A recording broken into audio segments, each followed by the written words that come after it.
अस्सलामुअलैकुम। Financial accounting and reporting, बस इसका नाम हो गया है। नई स्कीम में 1 हटा दिया गया और कैफ 1 ही है अभी तक। ये आज इसका पहला लेक्चर स्टार्ट करते हैं और इसमें काफ़ी चेंजेस आई हैं, लेकिन खैर आप लोगों को इससे क्या, आप लोगों के लिए तो ये पहली बार ही आप पढ़ रहे हैं। बहरहाल अगर कोई ऐसा बच्चा जो ये देखना चाह रहा हो कि कौन कौन सी चेंजेस आई हैं, तो पता नहीं इंट्रोडक्शन टू अकाउंटिंग का नाम क्या किया मैंने देखा नहीं, यही होना है, यही है, चेंज कर दिया है। चलो बहरहाल मैं अभी वही लिख रहा हूँ, fundamentals of whatever, introduction to accounting जो होता था पीआरसी के अंदर, ठीक है। तो पीआरसी में एफएआर से करेक्शन ऑफ एरर चला गया। मैं COE लिख दूं, करेक्शन ऑफ, ये टॉपिक यहाँ से निकल गया। तकरीबन 10-12 लेक्चर्स मिला जुला के इस पे लग ही जाते थे। बच्चे को बड़ा मसला आता था क्योंकि कॉन्सेप्ट ज़्यादातर इंट्रो वाले टेस्ट हो रहे होते थे और करेक्शन यहाँ पे कर रहे थे। खैर करेक्शन से जान नहीं छूटेगी, करेक्शन R1 में भी, ये FAR में भी, और ये अभी मेरे भी ज़रा 2-4 दिन लगेंगे यार, सेटिंग होते हैं। अभी मैनेजमेंट अकाउंटिंग को CMA बोलता रहूँगा, FAR को FAR1 बोल दूंगा, CR को FAR2, तो आपने इससे परेशान नहीं होना। बहरहाल FR जो है, FAR, उसमें से करेक्शन ऑफ एरर निकल गया है। 10 से 15 लेक्चर्स कह सकते हैं इसके ऊपर लग ही जाते थे। इसके अंदर और भी इसके साथ एक्रूवल्स को पहले पढ़ रहा होता है बंदा। खैर एक्रूवल्स तो हमें वैसे ही पढ़ने पड़ेंगे, चीज़ें कुछ इंट्रो वाली पढ़ाई जाती हैं यहाँ पे, बैड एंड डाउटफुल डेट हो गए, एक्रूवल्स हो गए, मार्कअप मार्जिन हो गए, इस तरह की बेसिक चीज़ें हैं, ये हमने करनी होती हैं। ये जिस वक्त भी मौका आएगा हम कर रहे होंगे इंशाल्लाह इनको। बहरहाल करेक्शन ऑफ एरर का टॉपिक FAR से निकल गया। उसके बाद रेशियोज का एक टॉपिक होता था, इंटरप्रिटेशन ऑफ फाइनेंशियल स्टेटमेंट्स, वो रेशियो का टॉपिक भी FAR से निकलकर कॉर्पोरेट रिपोर्टिंग में चला गया। इंटरप्रिटेशन ऑफ फाइनेंशियल स्टेटमेंट्स, जिसको उर्फ आम में रेशियोज कहा जाता था। उसके बाद आपका एक स्टैंडर्ड था अर्निंग्स पर शेयर का, EPS का, ये भी FAR से निकलकर कॉर्पोरेट रिपोर्टिंग में चला गया है।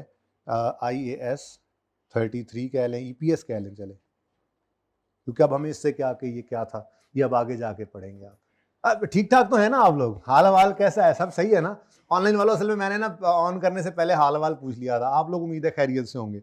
बाकी इंट्रोडक्शन ही हमारा हो रहा है सब्जेक्ट का, ठीक है जी। और जो मेहमानाने गिरामी यहाँ पर तशरीफ लाए हैं, कौन कौन से टॉपिक्स हैं उनकी ज़रा अगर आप लिस्ट देखें तो कॉर्पोरेट रिपोर्टिंग से आपको फाइनल अकाउंट्स मिला, मुबारक है। IAS 38 इंटेंजिबल का स्टैंडर्ड आ गया। जरा भाई आप दूर नहीं हो जाते, खुला खुला लिखना है हमने ज़रा, ठीक है जी। IAS 38 मुश्किल बिल्कुल भी नहीं है।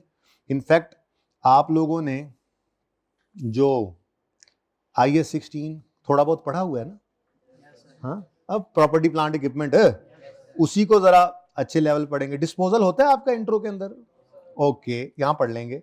उसके बाद फिर मेन चीज़ जो है यहाँ पर वो रीवैल्यूएशन है, जो यहाँ पर आकर इंक्लूड हो जाती है, ठीक है। तो IAS 16 जब कर लेते हैं तो वो टेंजिबल एसिड्स का स्टैंडर्ड है और IAS 38 इंटेंजिबल्स का। कुछ मामूली चेंजेस के साथ, आसान है, मुश्किल नहीं है, एक अच्छा एडिशन है आपके लिए तो as far as marks scoring is concern, उम्मीद है, ठीक है जी। उसके बाद आपकी कॉर्पोरेट रिपोर्टिंग से एक और तोहफा आया और वो तोहफे का नाम है IAS 41। मेरा तो फेवरेट स्टैंडर्ड है, इसमें गाय भैंसें पौधे पौधे एग्रीकल्चर इसका नाम है, ठीक है। बहुत ज़बरदस्त स्टैंडर्ड है ये एक स्टैंडर्ड। ये भी शॉर्ट क्वेश्चंस के अंदर कॉर्पोरेट रिपोर्टिंग में आया करता था। इस दफ़ा भी सवाल उसने पूछ लिया जाते जाते, जैसे यहाँ से रेशोज निकला है तो इस बार रेशोज पूछा हुआ था ICAP ने, ऐसे ही वहाँ पे IAS 41 भी टेस्ट हो चुका है, ठीक है जी।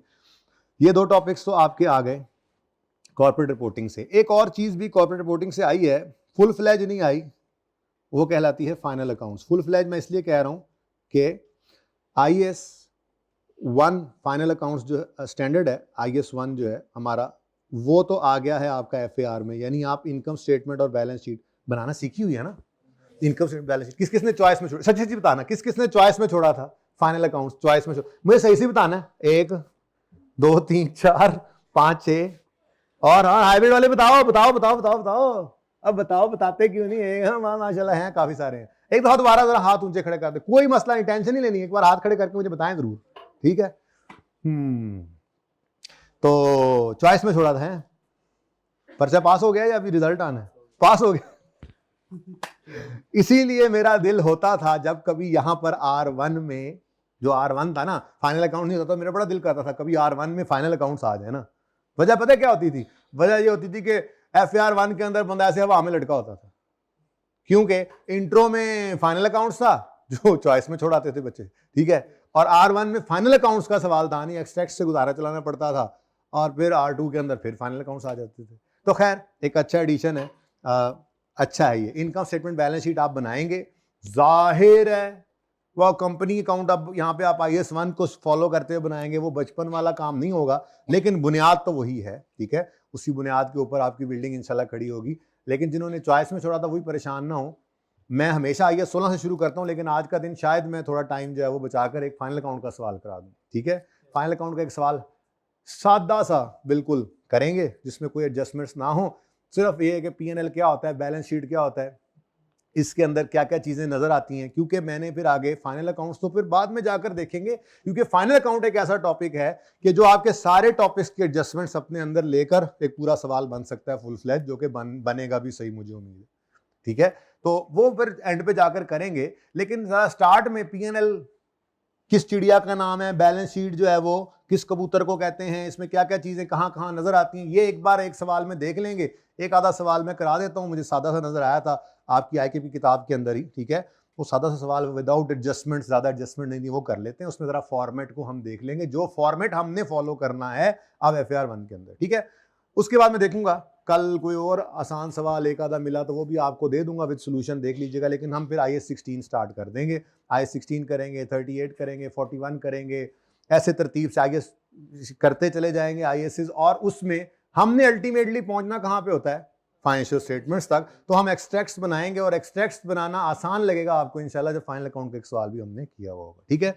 बाकी जिन्होंने फाइनल अकाउंट बिल्कुल चॉइस में छोड़ा हुआ था वो भी परेशान ना हो, इंशाल्लाह यहाँ पे उनकी तैयारी करा दी जाएगी। अब जाहिर है मजबूरी है, अब क्या करें, अब आ गए हैं तो आ गए हैं, ठीक है। हमने तो बुनियाद से ही चीज़ों को उठाना होता है अल्टीमेटली, बस जिन्होंने पहले पढ़ा हुआ है उनको ज़रा इजी गोइंग लगेगा, और जिन्होंने पहले नहीं पढ़ा हुआ उनको थोड़ा सा एफर्ट ज़्यादा करनी पड़ेगी, काम तो हमने पूरा ही करना है इंशाल्लाह, ठीक है।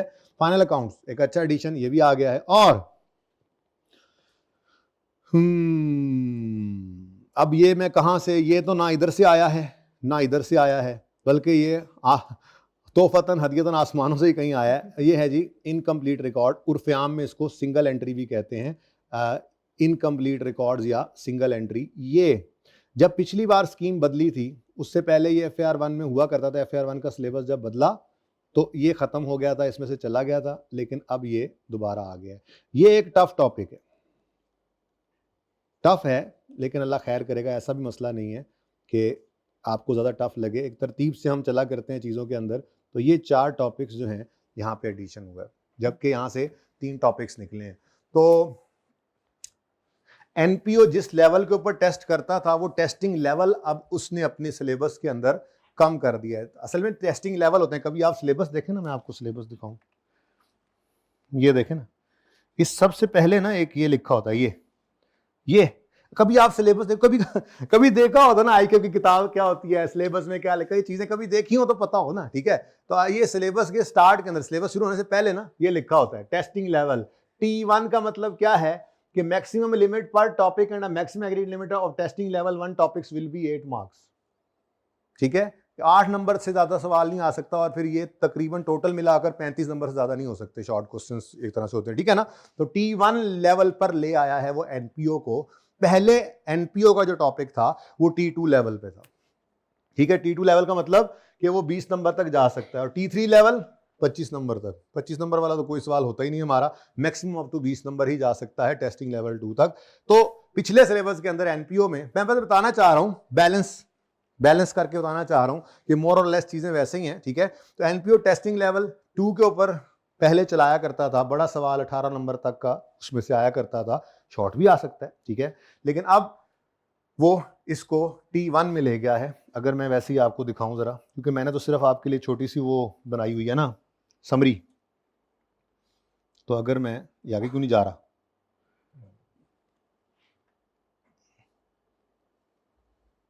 ये देखिए, describe requirements of accounting standard और नॉन प्रॉफिट ऑर्गेनाइजेशन, ये किस लेवल पे चला गया अब, T1 पे। तो इसका मतलब ये मैक्सिमम अप टू 8 मार्क्स का टेस्ट कर सकता है, यानी शॉर्ट क्वेश्चंस में आएगा। तो निस्बतन इस पे अगर पहले 12 दिन लगते थे तो अब 6-7 दिन लगेंगे, छोड़ना तो हमने कुछ नहीं होता, ठीक है। लेकिन ये सारी चीजें ये मेरे जिम्मे है, ये मैं करता रहूंगा इंशाल्लाह। बस बताना आपको ये चाह रहा था कि यहाँ से 3 टॉपिक्स निकले हैं जो मिला जुला कर कोई 24-25 लेक्चर्स का या 30 लेक्चर्स चलें, ब्रॉडली स्पीकिंग 30 लेक्चर्स कह लें कि यहाँ से निकले हैं। लेकिन आने वाले मोअज़्ज़ज़ मेहमान जो हैं वो अच्छे खासे वजनी हैं, ठीक है। ये फाइनल अकाउंट्स आपका 10 एक दिन तो कम से कम ले जाएगा, सिंगल एंट्री 10 एक दिन कम से कम ले जाएगा, ये कुछ 4-5 दिन IAS 41 भी ले जाता है, 5-6 दिन IAS 38 भी ले जाता है, ठीक है।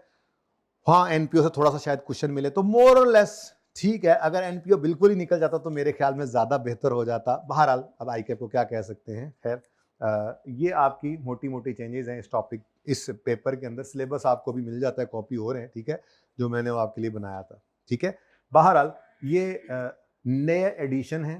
कोई बच्चे होते हैं ना, कोई सीनियर पूछता है या कोई बाद में पूछता है आपसे, तो ये पहले वाला लेक्चर है जिसके अंदर आपको भी पता लग जाएगा कि इसके अंदर चेंज क्या है। तो चेंज बस इतना सही है, ठीक है। और मैं समझता हूँ कि आसान चीज़ें हैं, मुश्किल नहीं है। बस इनकम्प्लीट रिकॉर्ड्स है जैसे, सबसे मुश्किल चीज़ मैं समझता हूँ फाइनल अकाउंट्स होती है। उसकी वजह यह है कि कोई भी टॉपिक साथ फिट हो जाता है, लेकिन हम उसकी तैयारी साथ साथ करके चलेंगे। फाइनल अकाउंट्स में जाकर हमें कोई ये नहीं लगेगा कि हमने नया टॉपिक शुरू किया है। फाइनल अकाउंट में जाकर हम बस ये लगेगा, ओ अच्छा अच्छा अच्छा, सारे टॉपिक्स इकट्ठे होके आ गए हैं, बस अब मैनेज करना है, इसको सीखना है, इसलिए उसमें मुश्किल होगी नहीं। बाकी इनकम्प्लीट रिकॉर्ड्स थोड़ा सा ट्रिकी है, लेकिन 2-3-4 दिन के अंदर तरतीब पे सवाल पड़ जाते हैं। एक ही तरतीब पे सारे सवाल करने वाला बच्चा आधे से ज़्यादा नंबर लेने वाला बन ही जाता है उनके अंदर भी। खैर आते हैं ज़रा सिलेबस की तरफ। क्या हाल है? और जिंदा हो? परेशान लग रहे हो मुझे। परेशान, इससे परेशान हो गए, इससे परेशान।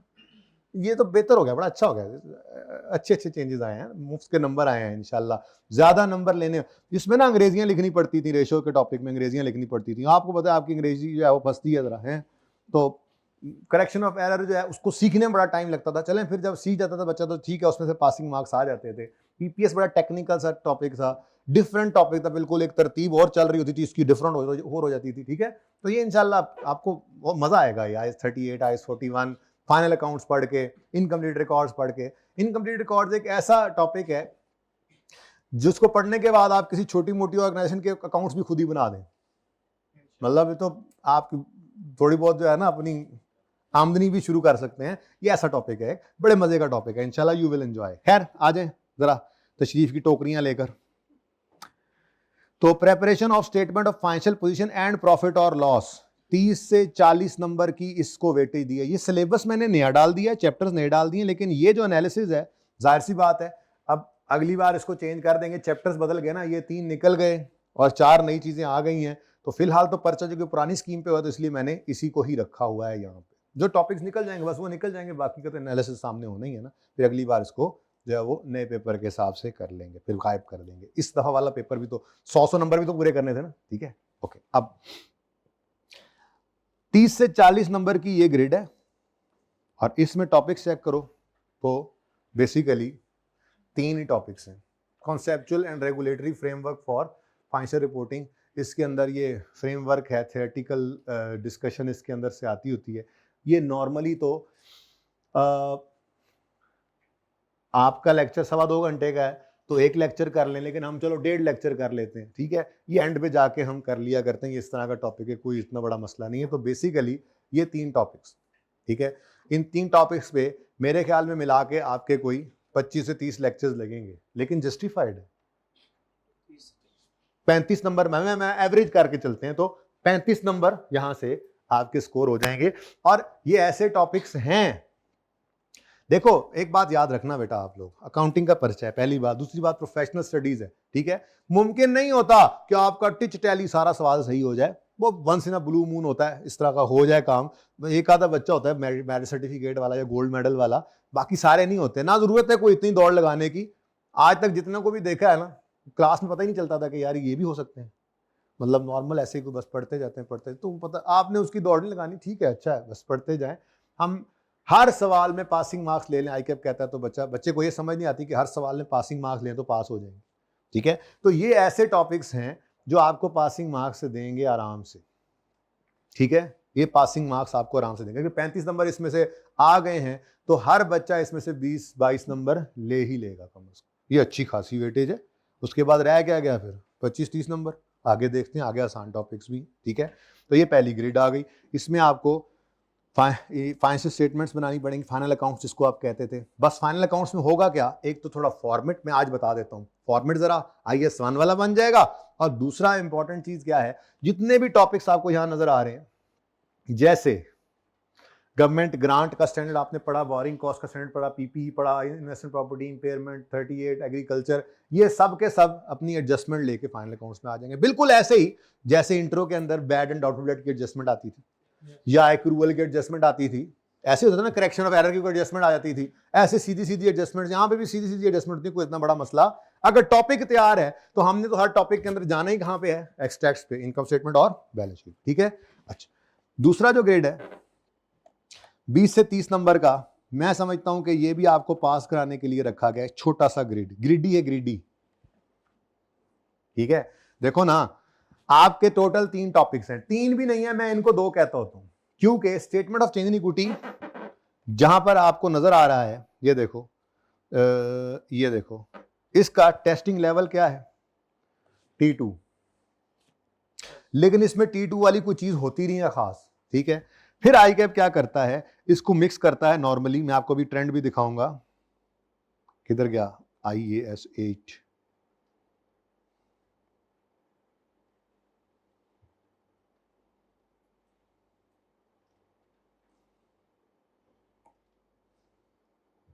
असल मैं उधर लिख लाया हूं ना, मैं उस तरतीब से लिख के लाया हूं। ये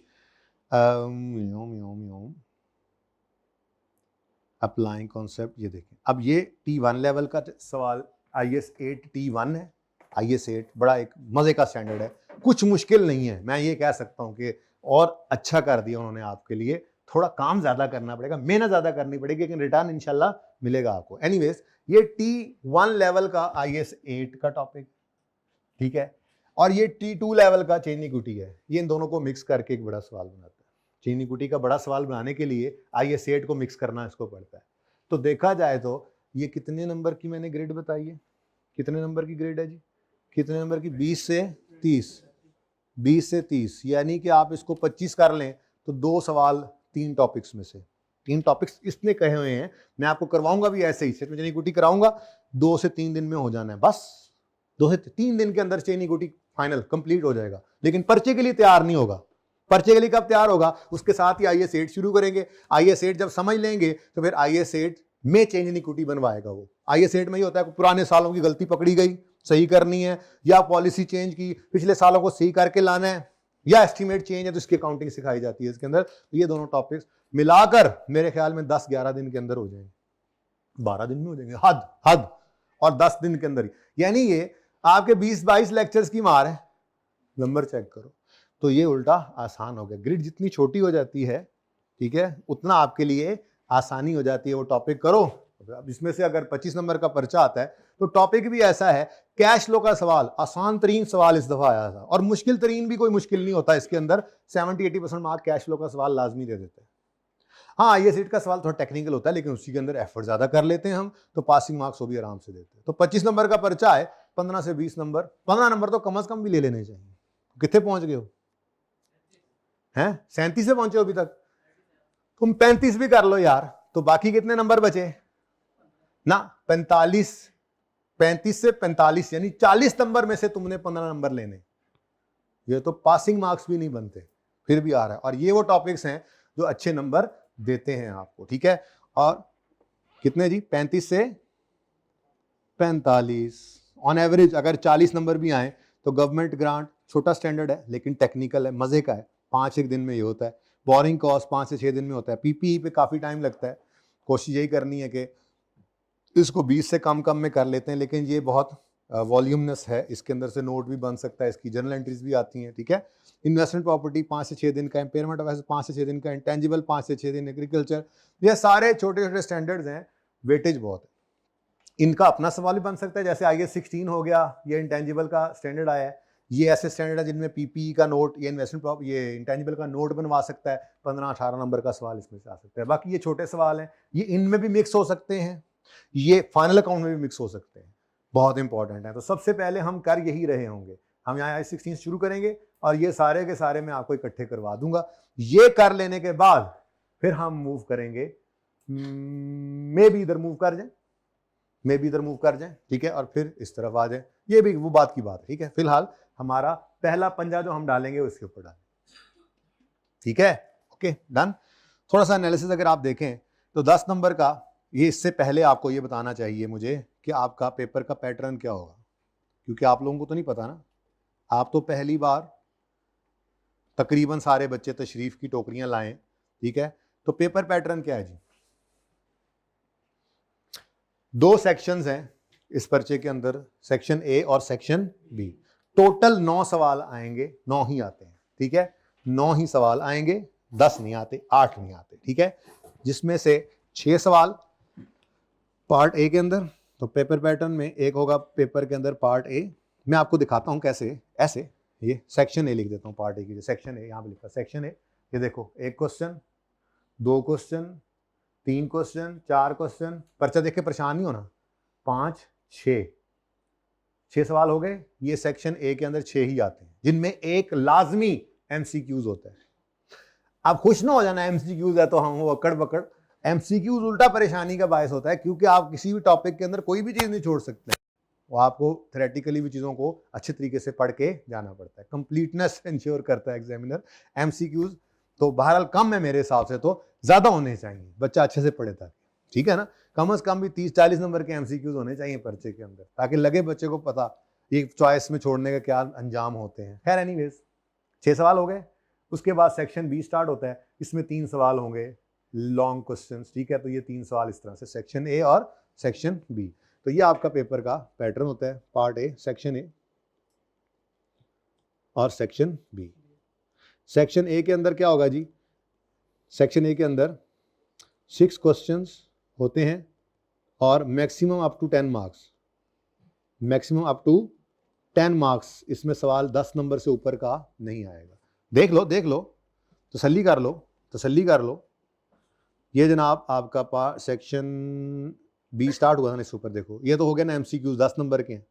उसके बाद क्वेश्चन नंबर 5 देखो 6 नंबर का, क्वेश्चन नंबर 4 8 नंबर का, क्वेश्चन नंबर 3 8 नंबर का, क्वेश्चन नंबर 2 8 नंबर का, क्वेश्चन नंबर 1 10 नंबर का, maximum up to 10 marks. Section A के अंदर 6 सवाल आते हैं, मैक्सिमम अप टू 10 मार्क्स, और मस्ट एक सवाल MCQs का होता है 10 नंबर का, 9 या 10, 8 9 10 MCQs, नॉर्मली 9 MCQs होते हैं, 8 से 9 MCQs, ठीक है। तो ये जनाब आपका सेक्शन ए हो गया। आजा भाई, ले 6 question maximum up two marks 10 and 1 question of marks 10 for MCQs, ठीक है जी। MCQs का एक सवाल लाजमी है इन 6 में, ठीक है, ओके।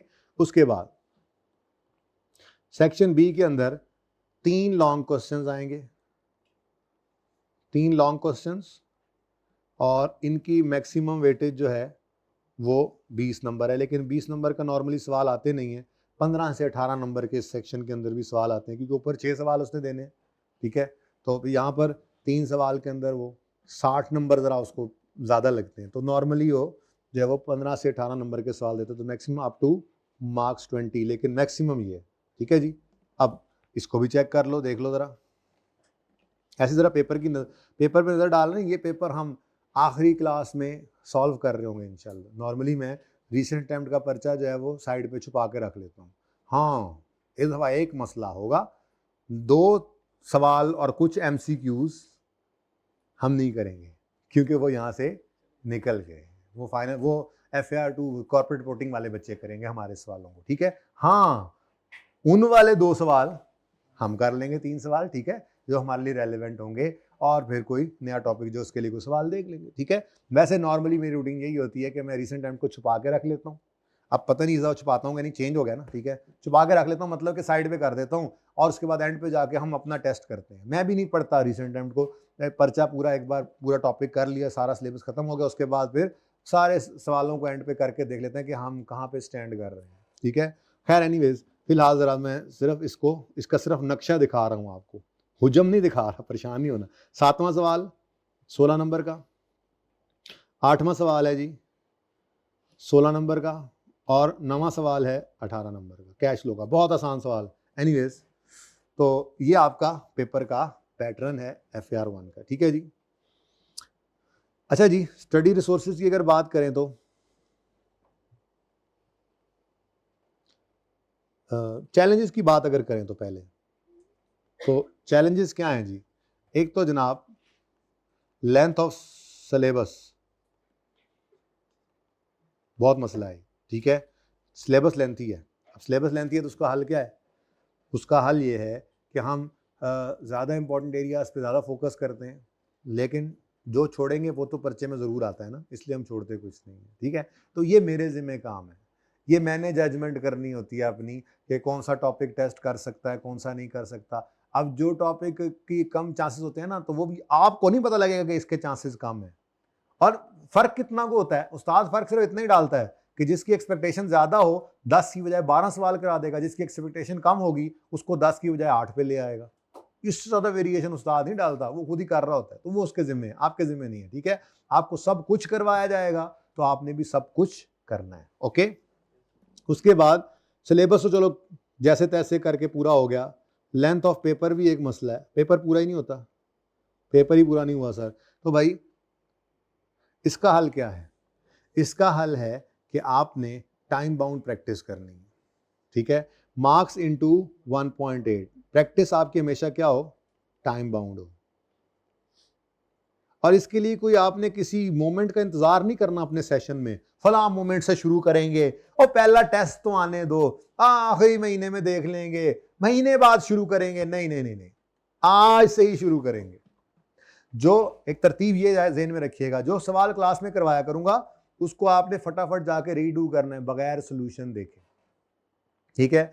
फिर जो होमवर्क का सवाल हुआ करेगा उसको भी आपने गिवन टाइम में करना है, मार्क्स इंटू 1.8 करके, और सोल्यूशन नहीं देखना। सोल्यूशन देखना मौत है, या तो आज ही मौत को गले से लगाने का फैसला कर लो, या आज ही फिर सोल्यूशन ना देखने का फैसला कर लो। एक बम्पर ऑफर दूंगा आज, दे दूं? तैयार हो हाइब्रिड वालों? दे दूं बम्पर ऑफर?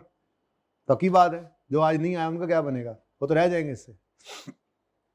अच्छा, बम्पर ऑफर ये है कि आपको होमवर्क में सवाल मिला, आपने उसको बगैर सोल्यूशन देखे मार्क्स इंटू 1.8 करके सॉल्व किया, और वो सवाल सोल्यूशन बाद में देखना तो है ना, बाद में देखना है ना, आपने सोल्यूशन देखा तो वो more than 70%, more than 65%, 65 to 70% सही था, तो आप उसको दोबारा ना करें। ये बम्पर ऑफर है, और थोड़ी मतलब आप परेशान पता किससे होते हैं, अरे यार ये गलत हो जाएगा, फिर दोबारा करना पड़ेगा, फिर डबल टाइम लगेगा। नहीं करना पड़ेगा दोबारा, आपने सोल्यूशन को तब तक नहीं देखना, हराम कर लें खुद पे सोल्यूशन को, जब तक एक बार आप खुद से कंक्लूड नहीं कर देते सारा सवाल, समझ आए ना आए, अजम्पशन लेके को फिगर लिख के खत्म करके एक बार फिर सोल्यूशन देखें।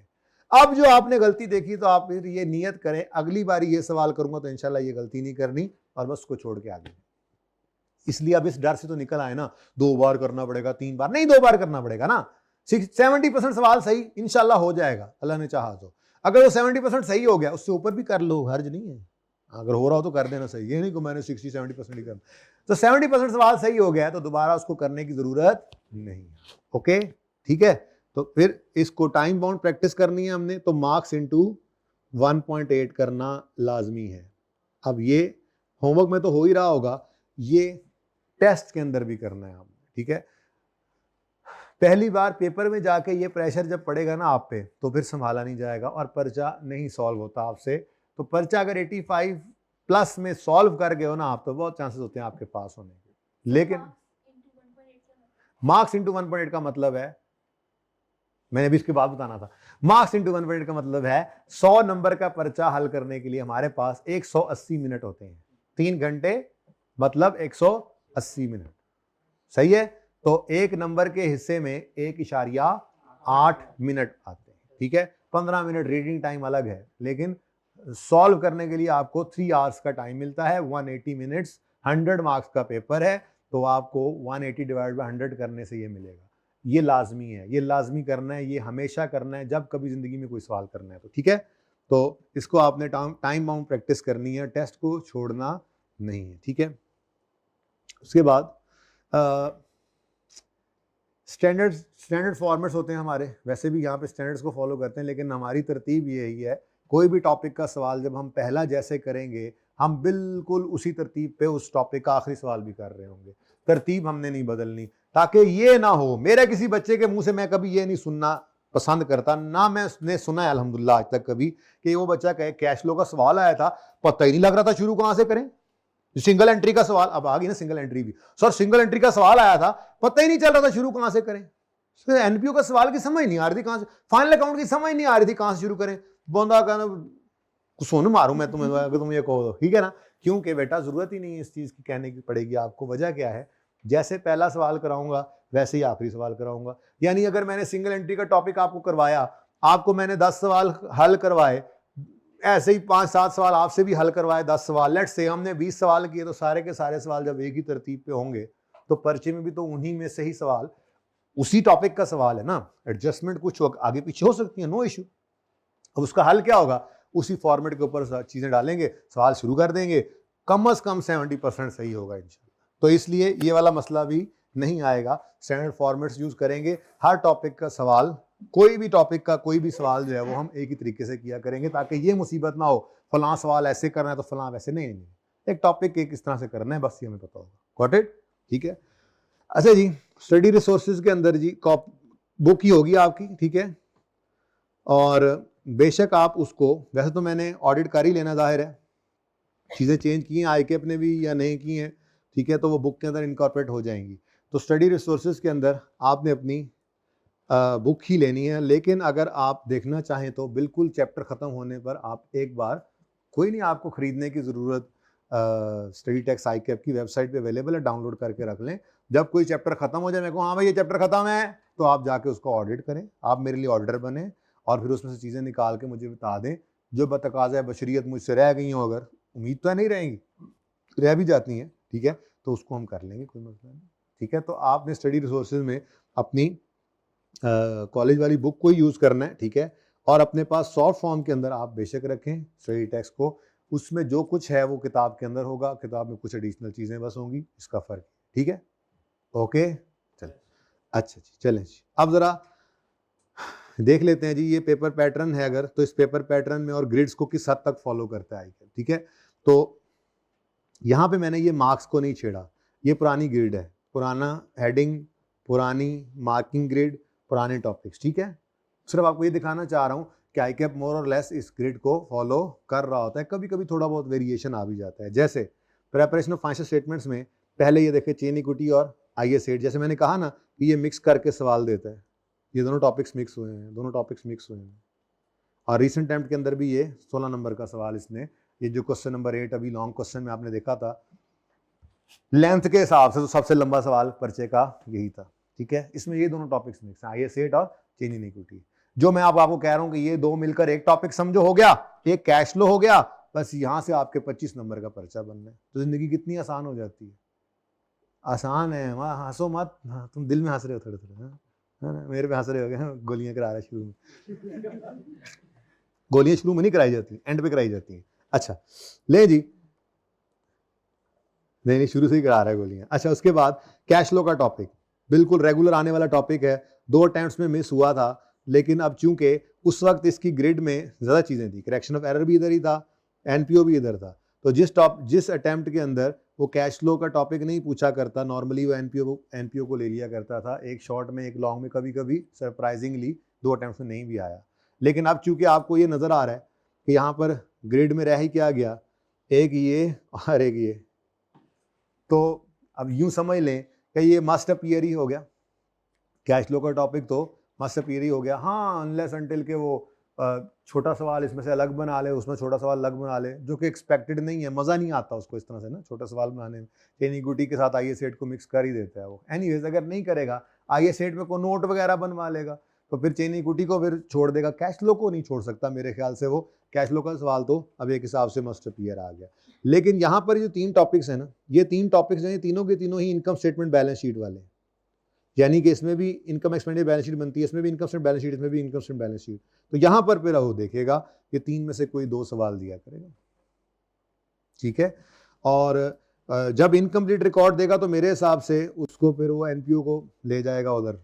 बहरहाल देखते हैं, ये तो अब वक्त ही बताएगा कि क्या करता है। लेकिन एनीवेज आसानी होगी थोड़ी सी यहाँ पर आपको ग्रिड के अंदर। बहरहाल अगर आप देखें 30 से 35 नंबर की ये ग्रिड है तो उसके अंदर आपके करेक्शन ऑफ एरर का टॉपिक एक बड़ा रेगुलरली आने वाला टॉपिक था जो यहाँ से निकल गया, ठीक है। उसके अलावा आपके ये रेगुलर ही टेस्ट हो रहे हैं सारे टॉपिक्स अगर आप देखें तो, और वो ग्रिड के अंदर ही तकरीबन रह रहा है। 35 से 45 नंबर की ग्रिड है, तो लोअर साइड पे थोड़ा सा है, ज़्यादा नहीं, लेकिन इस दफ़ा उसने थोड़ा सा इसको ज़्यादा चखा है। उसकी वजह भी अगेन यही थी कि ये भी जा रहा था, मैंने कहा चलो ये भी टेस्ट कर लीजिए, ठीक है, और बाकी फिर रूटीन के अंदर करता ही है ये टेस्ट। एमसीक्यूज तो हर टॉपिक में से आते हैं, लेकिन आप इस चीज़ को गौर करें कि हर अटेम्प्ट के अंदर 10 नंबर के एमसीक्यूज आया करते हैं। ये 3 टॉपिक्स 4 टॉपिक्स आपके यहाँ पर नए डल गए हैं, इनका मैं कोई आपको रिकॉर्ड नहीं दिखा रहा, ठीक है, क्योंकि ये स्प्रिंग 22 से पहले कोई इसमें से होता भी था तो उसके बाद नहीं था, ठीक है। खैर, तो बाकी आप एमसीक्यूज को देखें तो 10 नंबर के वो एमसीक्यूज पूछ रहे हैं। 20 से 30 नंबर की जो ग्रिड है इसमें आपके ये दोनों टॉपिक सब निकल गए हैं, बल्कि इसी जगह पर ही तो आपका ये कैश फ्लो फिट हुआ आकर, ठीक है जी। ये कैश फ्लो हिट यहाँ पे आके फिट हो गया, ये देखें आईए सेट, चेन इक्विटी और कैश फ्लो, यानी कि ये आसान कर दिया, यानी कि ये बेसिकली कैश फ्लो ऊपर ले गया, यहाँ पर फाइनल अकाउंट्स को लेकर आया, इंटरप्रिटेशन और रेशियोज आगे ले गए, ठीक है। एनीवेज ग्रिड अगर आप देखें तो यहाँ पर भी वो फॉलो करता है, आई कैप ग्रिड फॉलो करता है। इस बार इधर लोअर साइड पे रहा था, यहाँ से क्वेश्चन थोड़ा सा दे दिया उसको। फिर आपके ये मशहूर ज़माना टॉपिक्स हैं जिनके अंदर सिर्फ 2 चीज़ें ऐड हुई हैं, IS 38 और IS 41। अब इनको भी आप देख ही लें कि ये भी अपनी ग्रिड के अंदर रह रहा है, ठीक है। IS 16 बहुत इंपॉर्टेंट टॉपिक है, हमेशा से रहा है, ठीक है। ये दोनों को मिक्स करके भी कभी कभी दे देता है। फिर 17 नंबर, फिर 8 नंबर, 13 नंबर, बेसिकली ये भी मिक्स ही सवाल था। ये 16 नंबर का, 16 नंबर का, इस दफ़ा 10 नंबर का है, यहाँ से 8 नंबर का। तो ये आप देख रहे हैं, ये बड़े बड़े इंपॉर्टेंट टॉपिक्स हैं बड़े आसान, ठीक है। तो अगर अल्लाह ने चाहा तो इंशाल्लाह मसला नहीं होने वाला, खैर ही होगी, ठीक है। अच्छा भाई, क्लास का टाइम कब से कब तक? आज तो पहली क्लास थी ना, आधा पौना घंटा लेट हुई थी, कल से इंशाल्लाह रेगुलर हो जाएगा टाइम। कितने बजे तक है क्लास? 2:10 तक। चले, अभी कितनी देर की रिकॉर्डिंग हो गई है? 40 मिनट की हो गई है। चले, अच्छा जी, अब वैसे तो मैंने आपको स्टार्ट करवाना है IAS 16, लेकिन IAS 16 में आपको सुबह स्टार्ट कराऊंगा इंशाल्लाह, ठीक है। अभी मेरा दिल ये है कि फाइनल अकाउंट का एक सादा सा सवाल हम कर लेते हैं, ठीक है। वो सवाल मैंने ऐसे ही बस ज़रा नज़र घुमाई तो आपकी ये स्टडी टेक्स्ट के अंदर मुझे सवाल नज़र आ गया ICAP वाली में, ठीक है। तो इसको मैं ओपन करता हूँ, आपके लिए मैंने ये कॉपी करवा ली है। बाकी कल फिर मैं नोट्स दूंगा तो इसको उसके अंदर जो है वो रख दूंगा, और अगले जो लेक्चर नोट्स होने वो भी दे दूंगा। जब तक कि किताब नहीं आती तो तब तक आपको मैं नोट्स प्रोवाइड करता रहूँगा, ठीक है। कोशिश करेंगे जल्द से जल्द ये काम भी हो जाए, ठीक है। तो यहाँ पे पार्ट 1 को क्लोज कर दें भाई, पार्ट 2 यहाँ से शुरू करते हैं। आज छोटी क्लास।